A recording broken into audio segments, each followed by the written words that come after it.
On May 24, 2024, a YouTube channel named Li's Real Talk published a video that came directly from the front lines of the Ukraine war. The video was no propaganda piece, and it featured no footage of combat.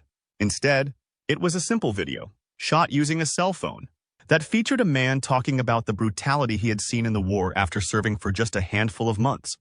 That man was Li Jianwei, a native of Zhengzhou, in the Henan province of China. Li had served in the People's Liberation Army, or PLA, for around 2 years before he found himself on the front lines in Ukraine. How did he get there? Like many other Russian soldiers, Li is a mercenary hired by Russia to supplement its armed forces in battle. And as he reveals in the video, being a mercenary doesn't mean that your work will be focused on special operations, or that you'll have it any easier than the native Russian troops on the ground. Like so many thousands of Russians before, you'll be placed into the meat grinder of a terrible war of attrition that is very likely to kill you quickly. If it doesn't, you'll be left in a terrible state.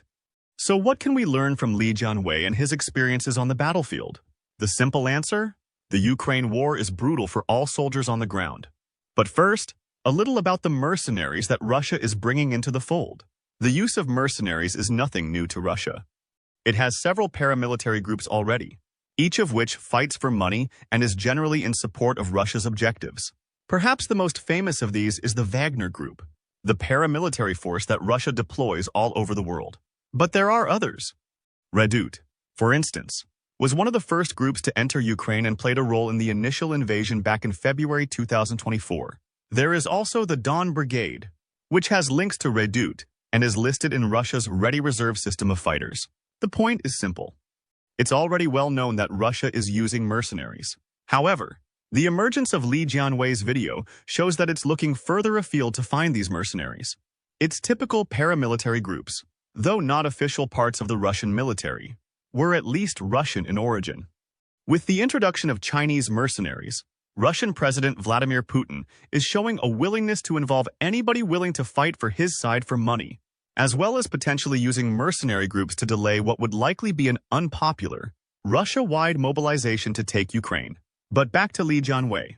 His video begins in what appears to be a military barrack or bunker, to which he was reassigned after several weeks taking part in offensives on Ukrainian positions. He begins by telling the audience that he is mostly recovered, before going on to say that he hasn't had a bowel movement in around 2 weeks. That could be indicative of the amount of stress he is under, or, as revealed later, that he simply isn't eating enough to have consistent bowel movements. Or, as Li points out, it could be due to having experienced a massive hemorrhage. Still seemingly in good spirits, he goes on to talk about how he's eating butter to try to smooth things over. That's resulted in him getting diarrhea and not feeling well. While these may seem like inconsequential details to some, they are indicative of a problem Russia has on the battlefield. It's not providing its soldiers, mercenary or otherwise, with adequate medical support. This is a problem that seems like it's baked into the Russian military. In May 2023, important stories reported that around half of the deaths the Russian military has experienced in Ukraine are not caused by life-threatening wounds. Rather, they occur due to improper medical care, or in many cases, a complete lack of care being provided to soldiers who suffer injuries. That's the opinion of Artem Kutulin, who's the head of the Kalashnikov Concern's Tactical Medicine Training Center. In addition to revealing the disturbing statistic, he claims that about a third of the amputations being carried out on Russian soldiers happens because tourniquets are being applied incorrectly. They didn't need to happen. Kutulin puts it simply when talking about what he used to tell his comrades when he was part of Russia's army. You'd better get a minor wound. Get something harder and that's it. You're dead. No one will help you. No one will come. No one will do anything if you can't do it yourself. It appears that Li was one of the lucky ones who managed to escape the battlefield, at least for a time, with only minor injuries. But as he reveals in the video, he saw this approach to Russian tactical medicine more times than he can count. As he talks, Li reveals a small amount about Russian strategy and organization in the field. He talks about being part of a first-wave offensive, which had 12 people and a pair of combat teams. Li was part of a veteran support force designed to help the larger offensive, involving Russian soldiers by providing much-needed experience and simply overpowering the enemy. The problem for Li, and many others in that first wave, was that this was their first time in fighting in an urban warfare setting. His combat experience was far less valuable than he anticipated, with the new recruits facing an even bigger challenge. Then he revealed the fatality rates. On average, he claims, the time a Russian soldier has from the moment they enter the battlefield to the moment they die is between 8 and 10 hours. In other words, the vast majority won't make it through an offensive. Li claims to have spent about a month under these conditions, noting that many of the rooms and basements he fought through already being lined with rotting corpses from both sides. People died, constantly. And as Artem Kutulin pointed out, Li's team had no medical personnel to help them. In the end, Li claims only he, a Russian soldier, a fighter from Nepal, and another mercenary he calls Little Black made it back from the offensive alive. All were carrying injuries. The Nepalese fighter had been hit by 4 pieces of shrapnel, with Little Black also taking shrapnel to the arm and leg. As for Li, he claims to have been hit by a bomb and thrown to the top of one of the houses his team was attempting to take, but he was lucky. He had a bulletproof vest on, meaning that most of his body was protected. He escaped from the situation with minor shrapnel wounds on his arms, though it's likely that the hemorrhaging he talks about was a result of the bomb attack. So we start to see both the nature of the fighting taking place in Ukraine, as well as the makeup of the Russian military conducting strikes on Ukrainian positions. Soldiers are fighting street to street, and as in Li's case, often house to house, to gain any scrap of territory they can. It's partially that weaponization of urban territory that's helped Ukraine survive for so long against Russia. As the Modern War Institute at West Point highlights, the Ukraine war has shown us that all cities are important in war, even those with no military value. Ukraine is defending every city, regardless of its tactical value, because keeping those cities represents a symbolic victory. For Russia, this means its soldiers are being forced into tight urban combat in areas that seem to offer little value, resulting in thousands of soldiers on both sides seemingly dying for no reason. Li offers his own perspective. He calls street combat very brutal, noting that it's not at all like he imagined. That seems to showcase how the use of supposed veterans by Russia isn't as effective a plan as it would seem. A veteran may as well be a new recruit when forced into a type of warfare with which they're unfamiliar. Many died, says Li, pausing for a moment of contemplation before simply repeating those 2 words. Li then moves on to a story involving himself, Little Black, and a pair of Russians. Together they formed a reconnaissance team to scout out a building. The team was also combat ready, with Li saying that if they ran into any Ukrainians, they will be ready to fight. But they didn't find Ukrainian soldiers. Instead, they found drones. Just like Li's group, the drones were conducting reconnaissance. They were also armed with bombs, which Li calls Bocheka. He's likely talking about the Bayraktar TB2 drone, which is Turkish-made and has been widely used by Ukraine in the war. The drones are so popular that their Turkish manufacturer is considering plans to open a manufacturing plant in Ukraine, which would employ 500 people and be capable of producing 120 units annually. Li says the drones have 2 modes of attack, with his reconnaissance group ultimately finding themselves being peppered by bomb and kamikaze drone strikes. He got hit by one of the bombs, which destroyed his backpack but left him relatively unscathed.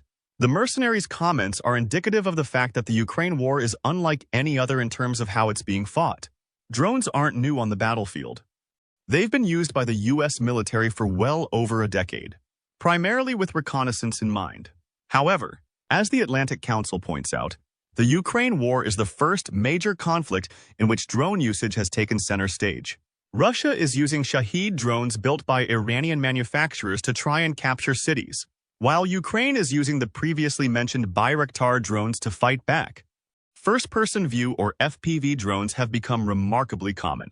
As the Atlantic Council notes, those FPV drones provide the operator with a full view of the battlefield and cost very little to deploy. They can be mounted with explosives, as Li describes, and execute targeted strikes because the operator can see what the drone sees as it's in motion. The drones are small and maneuverable, to the point that a skilled operator can fly them through windows or buildings, or even into the hatches of armored vehicles. And once they reach their target, boom. Li's reconnaissance team likely ran into FPV drones during its mission, especially given that they encountered the drones while scouting out buildings. Again, Li was lucky. Though he was caught in an explosion, his rucksack saved him from serious injury. Following his description of the drone attack, Li moves on to the weapons he and his comrades have available. Specifically, he hones in on artillery and mortars and gives a damning appraisal of the situation. The munitions used here are weak. While Li's team had access to mortars, he describes them as old and low-powered, Polish-made weapons that likely originated from the Soviet era. He notes the sound that Polish mortars make, describing it almost as though it operates using a hydraulic system that propels the explosives into the air, with a quiet whoosh sound. That's different from what Li is used to, as he describes typical mortars as having 3 sounds: the explosion upon launch, a whistle as the weapon flies, and finally, the second, much larger explosion, when it hits its target. Li's conclusion? These mortars are very dangerous. Again, Li's reports of his experience seems to align with independent reports, talking about how out-of-date the equipment Russia's forces receive really is. In October 2022, The Guardian published a report in which it covered a phone call made between a Russian woman named Olesia Shishkanova and her brother, who was a soldier on the front lines of the war. That brother, named Vladimir, not only discussed how the equipment he had was extremely old, but that he was also forced to buy much of it himself. They gave us absolutely no equipment. The army has nothing. We had to buy all our gear ourselves, he complains. I even had to paint my gun to cover the rust. It's a nightmare. Individual experiences like Li's and Vladimir's seem to mirror the wider Russian approach to the war, which is that having outdated equipment is better than having no equipment at all. In August 2023, the Moscow Times reported that Russia had pulled thousands of Soviet-era military vehicles from storage to send onto the battlefield. It notes that the Vojinovo military base, a 3.8-square-mile Soviet-era base that previously contained 3,840 tanks and armored vehicles, had lost about half of its inventory. That's a trend it reported across multiple Russian bases. Less than a year later, in March 2024, the Jerusalem Post reported that Russia was on the verge of exhausting the Soviet-era equipment these bases house. That was followed by reports that Russia is actually buying Soviet-era weapons back from countries to which it sold them, all to keep its soldiers stocked up with equipment that's out of date, but is at least better than nothing. Of course, Ukraine's equipment wasn't any better at the beginning of the war. It's relied as heavily on Soviet-era vehicles and weapons as Russia. However, Ukraine has seen support flood in from the West, which has resulted in it gaining access to far more modern weapons. Russia, though it has plenty of modern weapons of its own, seems content to equip its soldiers with outdated vehicles and weapons because it believes it can win the war by sheer manpower alone. The approach creates terrifying situations for the Russian soldiers on the ground, as Li relates when he discusses what happened to Little Black. He claims that Little Black became afraid during combat on the evening when Li's patrol encountered Ukrainian drones. It's revealed that Little Black had never been in the military before the war, and that his previous experience simply involved being along for the ride as part of an armored unit. As Li puts it, he didn't sign up to fight the battle in the woods, and he was scared of urban combat. So Little Black ran. The same goes for the 2 other Russians in Li's patrol, leaving the mercenary on his own to confront the threat. He claims that he was lucky to escape from the situation alive. Li found an abandoned building that hadn't been discovered by Ukraine or its drones, where he camped out for a while before later reuniting with his team. Little Black wanted to apologize for abandoning the fight, with Li claiming that was okay. He doesn't blame them for running, before going on to claim that these desertions are the reason why you can't trust anybody on the battlefield. Interestingly, Li quickly partially walks back that comment with the qualifier, outside China, claiming that the PLA doesn't have this problem as a Chinese soldier is like a brother in life and death. They will sacrifice themselves to save you. A subtle dig at Russia's military when compared to the PLA? Perhaps. However, Li's story of Little Black's decision to run is perhaps more indicative of the way Russia has fought the war than the courage of its soldiers. Many of the army's soldiers are conscripts, with Statista reporting that Russia conscripted around 254,000 people in 2022, followed by 277,000 in 2023. Like Little Black, many of Russia's frontline troops have no combat experience and, as noted earlier, appear to simply be thrown into the meat grinder as Russia attempts to take Ukraine using sheer manpower. Morale is almost non-existent on the front lines. That's why many Russian soldiers are doing exactly what Little Black did, running. However, many more simply aren't coming back. In April 2024, Newsweek reported that Ukraine's military intelligence agency claims that Russia's troops are deserting their posts in the thousands. Specifically, The agency claims that 18,000 Russian soldiers serving in the southern military district have abandoned their posts, with the majority of them being part of the 8th Combined Arms Army. Though these reports are unverified, the Novaya Gazeta also notes that there is a desertion issue in the Russian army. Speaking to a charity named Get Lost, which helps deserting soldiers escape an army and set up new lives, it found that the organization saw a steep uptick in soldiers getting in touch. For instance, January 2023 saw 28 soldiers get in touch seeking help with desertion. A year later, that monthly figure was up to 284 soldiers, with around half being contracted soldiers and a further 30% being reservists who had been mobilized for the war in Ukraine. All told, Get Lost claims the group has been in touch with 2,000 soldiers who have abandoned the front lines. Russia is trying to respond. Putin has issued a new sentence of up to 15 years in prison for anybody caught running away from the fighting. But as the stats and Li's tale of Little Black point out, many Russians are willing to risk that prison sentence to escape the war's brutality. Li also says that it's not just running away that poses issues for the Russian army. He claims he knows of a Cuban soldier who's faking a heart condition, so he wouldn't get sent into the same battle in the woods that Li faced, or assigned to the urban combat on the front lines. Morale is clearly a major problem. Returning to Li's story, those morale issues aren't being made any better by the fact that Russian troops barely have any food with them on the front lines. Li notes that his arrival at the front lines was accompanied by a resupply that allowed him to actually eat a meal. That situation didn't last long. Li says that he ate canned food just 3 times during his deployment, after which he didn't eat anything other than 4 pieces of butter he happened to find while patrolling.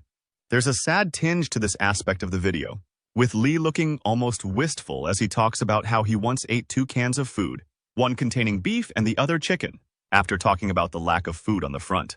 Again, this appears to align with reports from the battlefield. In October 2023, Business Insider reported on an intercepted phone call purported to be between a Russian soldier and his wife. The soldier tells his wife, "We haven't had food delivered to us for 3 weeks. Today is already the 7th day since we've been brought water." The situation had gotten so bad for the soldier that he no longer had the strength to wear his bulletproof vest. The soldier also backs up Li's fatality rate claims, saying that the Russian officials don't care about his unit, which had lost about 100 men in just a few days. Around 18 months earlier, the Modern War Institute also wrote a piece dubbed Russia's Potemkin Army.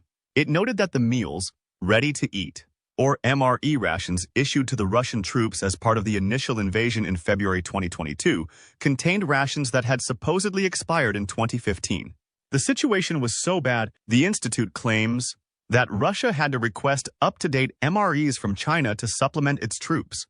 This information reveals 2 things about Russia's special military operation. Beyond using outdated equipment and filling its army with conscripts who don't want to be in battle, Russia also appears to have failed to set up any logistical system capable of keeping its soldiers supplied. Food and water aren't making it to the front lines, with some of Russia's soldiers being on the verge of starving as they fight. That's certainly the case for the soldier Business Insider reported on, who was so weak that he couldn't bear to wear a key piece of protective equipment. Li experienced the same issues himself, surviving for several days on just a couple of cans of food and a few pieces of butter. Again, it's the Russian meat grinder at play. The troops appear to be there to soak up Ukrainian ammunition, and they will be replaced when they die. The second thing it reveals is that Putin appeared to assume that Russia would steamroll through Ukraine during the early days of the war. Perhaps that's why he felt it was fine to send troops in with expired rations. They wouldn't be needed long enough for those rations to become a problem. Of course, that turned out to be incorrect. With the war having raged for well over 2 years by the making of this video, a lack of food likely also feeds into the previously mentioned morale problems. Soldiers are unfed, have no water, and are being pushed into battles that they believe they can't win. And worst of all, they never seem to stop. That's according to Li, who notes that he never expected to be on the battlefield for as long as he was. In the past, the longest was 24 hours. He says, "We used to rest during the day and fight at night. That isn't the case in the Ukraine war," with Li saying that he has been forced to fight day and night just to survive. It's non-stop, with Li again pointing out that Ukraine has huge amounts of drones that make it so that Russia's troops can't bed in and take a break from the fighting. He's not wrong there. The importance of drones in Ukraine has already been noted, and it's clear that Ukraine is looking to further their use in the conflict. That's according to a March 24th report, published by Canada's CBC, which says that Ukraine is not only ramping up domestic production of the FPV drones discussed earlier, but is also counting on its allies to deliver more of them as part of military aid packages. All told, the outlet claims Ukraine wants to have 1 million drones by the end of 2024. That's a little over 2 drones for every Russian soldier in Ukraine. If the Kyiv Post's figure of 450,000 Russian soldiers inside Ukraine is accurate, Li says that the use of drones is so prevalent that Russia's soldiers can often see them coming. They're overwhelming. With drones outnumbering birds in the sky, 1 or 2 will lead the pack, according to Li, with the rest following in droves. The problem, he claims, is that signal interference issues are so rife on the front lines that Russia's soldiers can only interfere with the 2 drones leading the pack. The rest are untouched, and all they do is drop bombs on soldiers and their surroundings. That segues into Li claiming that Ukraine does a great job with intelligence gathering. When one of our tanks got to the battlefield, they'd know, he says. Drones swiftly arrive with anti-tank rockets and C4 explosives. They launch 2 or 3 explosives and the tank becomes a pile. Thus, Li explains, Russia's soldiers often feel that they have nowhere to hide. Thanks to the fleets of drones flying through Ukraine's skies, along with the intelligence the country is able to gather, even something as simple as deploying a tank is fraught with danger. The soldiers never know where the next rocket will come from until it's too late.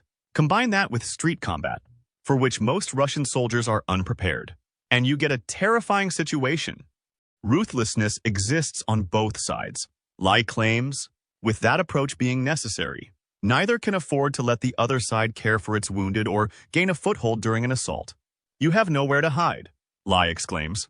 To demonstrate the non-stop nature of the fighting, Li goes on to say that after he'd successfully evacuated from the reconnaissance patrol that saw his 4-person team try to run away, he regrouped with soldiers from other troops, with no time to rest or recover. The newly formed group had to attack a pair of strongholds, losing dozens of people in the process. The casualties were just left on the streets. Over the next 2 weeks, Li's unit launched 3 offensives and failed every time. Li believes they advanced only 100 meters, around 328 feet, during those 3 attacks. Again, that appears to be indicative of Russia's strategy. It's taking territory. It controls much of the Donbass region as well as Melitopol. It's also taking some territory near Kharkiv. But those advances are slow, with Russia inching forward, while throwing soldier after soldier against the Ukrainian defenses. Perhaps Putin's approach is simple. It doesn't matter if offensives fail time and again, as long as he can keep sending enough troops to the front lines to slowly wear down the Ukrainian resistance. And every step of the war, as Li points out, Russia's forces not only have to deal with drone strikes, but also have to overcome trenches, barbed wire, and other fortifications. Add mines and anti-tank mines into the mix, and every foot gained is a foot that likely costs the lives of several Russian soldiers. Those soldiers don't even have time to think about the mines, says Li. They're too busy dealing with drones, rifle grenades, heavy machine guns. All get focused on them whenever they launch an offensive, cutting huge swaths of the Russian soldiers down as they try to gain ground. It's been mentioned before, and it's worth repeating. The Ukraine war, from the Russian perspective, is a meat grinder in which thousands are being sacrificed to gain territory. And those soldiers aren't safe even after a successful offensive. Li notes that building defenses is the priority as soon as Russian soldiers take a building, because they know the fighting isn't going to stop. Radio channels are changed hourly, with those who miss the change being out of luck. They're cut out of the loop and have no way of contacting their fellow soldiers unless they happen upon them. As for defenses, the Russian occupiers have to set them up quickly, because otherwise their positions will be marked by Ukrainian mortars and pelted with explosives. If you slack off, Li claims, the drones will come, followed by explosives and cluster munitions. The message is simple. Even when Ukraine loses territory, it refuses to give up on it. The video ends with Li changing location, sitting with Little Black in what appears to be a temporary safe house. He tells viewers that he's been in combat for 4 days and nights. He tells us that street combat costs too many lives, including those of his comrades. Of 12 people in his unit, most died and a handful were injured. More came to replace them, Li says, but they died too. The camera turns to Little Black, who Li says follows him everywhere. The man is barely able to mumble words into the camera before Li turns it back on himself. His conclusion about the war? It's all a result of Russian stubbornness. Putin won't end the fighting, no matter how many soldiers Russia loses, and it's men like Li and his comrades who'll be dying in their thousands on the Ukrainian battlefield. In the background, the police's Every Breath You Take plays, a brief moment of respite for Li and Little Black before they head back into the fighting. If nothing else, Li's video shows that the reports of conditions, particularly for Russian soldiers in the Ukraine war, don't appear to be exaggerated. But what do you think? Has Russia done a poor job of keeping its people equipped during the fighting? Will its approach of throwing thousands of soldiers at Ukraine work in the end? Tell us what you think in the comments. And thank you for watching the video.